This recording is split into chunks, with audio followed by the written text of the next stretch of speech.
Hey guys, I'm Eugene Bach with Back to Jerusalem, and I have to tell you, if you've never had an e-bike, it changes your whole experience of riding a bicycle.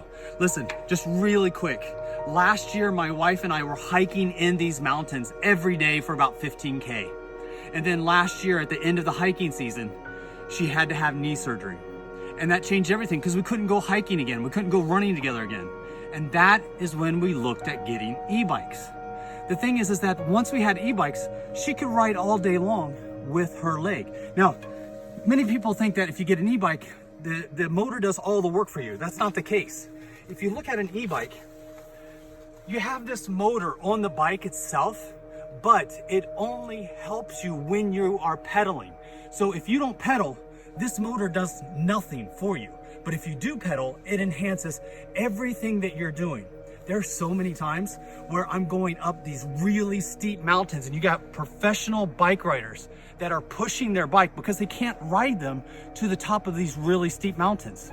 Me and my wife with the bad knee, we go riding right past these guys. And it feels, you could say you feel guilty, but we don't feel guilty. We absolutely love it.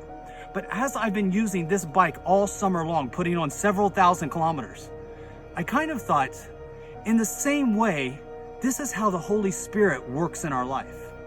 There are so many people that I work with Back to Jerusalem in closed countries, and the countries that they live in are difficult.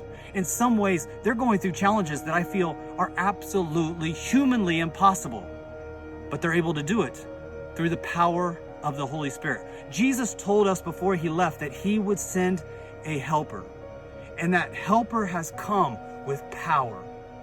And the things that we are not able to do in our own strength, the Holy Spirit gives us the power to do. It doesn't do it for us. The Holy Spirit does not do the work for us.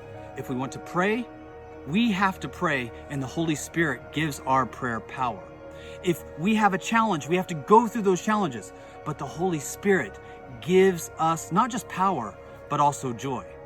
Riding on these e-bikes this summer has really taught me a lot about how the Holy Spirit adds power and joy, and I can do things through the power of the Holy Spirit that I can't do in the natural.